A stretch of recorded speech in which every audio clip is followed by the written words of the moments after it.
यस भिडियोमा धेरै प्रकारका गालीहरू छन्, त्यही भएर हेडफोनको प्रयोग गरेर मात्र हेर्नुहोला। धन्यवाद।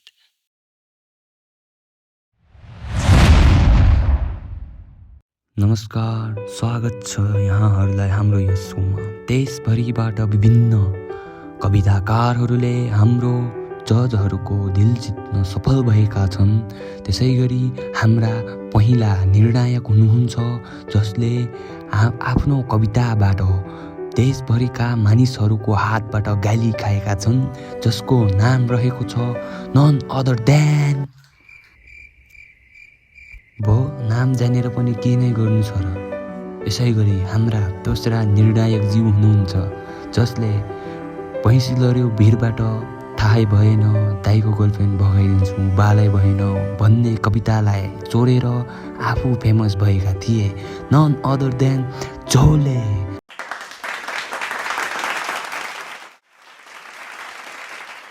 हेलो मिस्टर झोले, के छ?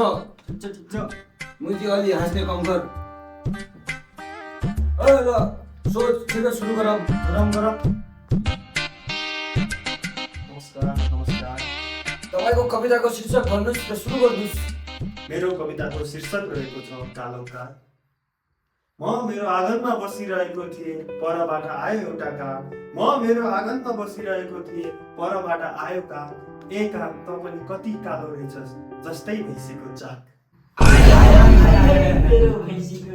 तेरो भैँसीको धन्यवाद। तिम्रो कविता चाहिँ ठिकै छ, तर यो कागको चाक चाहिँ अलि सानो भयो। मेरो तर्फबाट सरी। अहिले भन् झोले। मेरो तर्फबाट पनि सरी छ अहिलेलाई। रोक बुझे, अहिले तेरो चित्त बुझेन नि, बाहिर आइज, बाहिर बुझाउँछु तेरो चित्त। के भनिस् मुजी? रुक मास्ताले त रुक। कस्ता कस्ता नमुना मासालेहरू आउँछन् यार। ल ढिला नगरी अर्को कन्टेस्टेन्ट आउनु त। नमस्कार। सुरु गर्नुहोस्। मेरो कविताको शीर्षक रहेको छ चाकमा किरा। ढुङ्गा सोचेर टिपेको आ हिरा पो रहेछ। ढुङ्गा सोचेर टिपेको आ हिरा पो रहेछ। राति अँध्यारोमा चिनी खाएको जिरा पो रहेछ।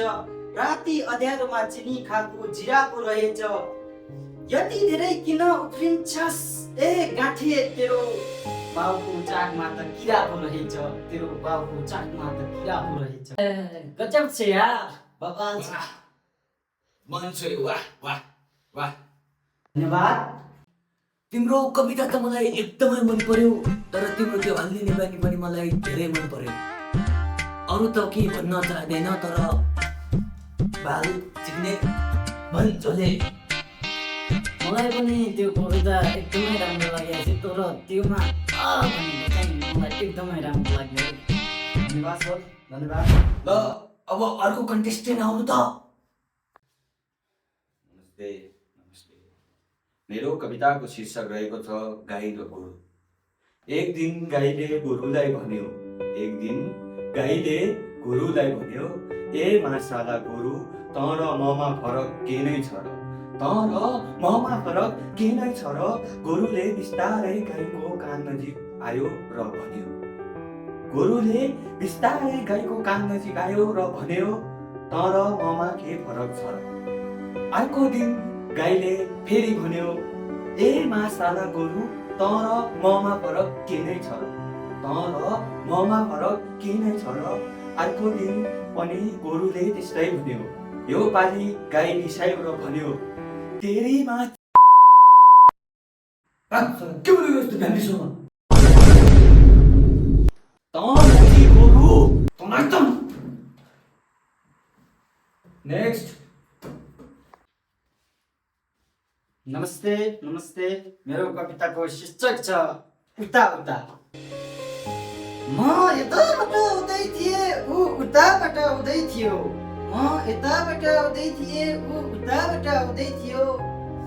हामी दुवैको बिचमा भेट भयो। मैले भने कता जाँदैछस्? उसले भन्यो यताबाट आएको म अब उता जाँदैछु। उसले भन्यो म यताबाट आउँदैछु अब उता जाँदैछु। उसले मलाई पनि सोध्यो, त कहाँ जाँदैछस्? मैले पनि भने म यताबाट आएको छु, अब उता जाँदैछु। फेरि उताबाट आएर म यता आउँदैछु, त उता जाँदैछु। मैले यता हगेको छु, खाने मन भए खा। धन्यवाद। तिम्रो कविता मलाई एकदमै राम्रो लाग्यो। तिम्रो कविताले मेरो मन छोइदियो, मेरो मन यता न उता बनाइदियो। भन झोले भन। तिम्रो कविता त ठिकै रहेछ, तर घुमा माखा बसेछ। धन्यवाद, धन्यवाद सर, धन्यवाद, धन्यवाद।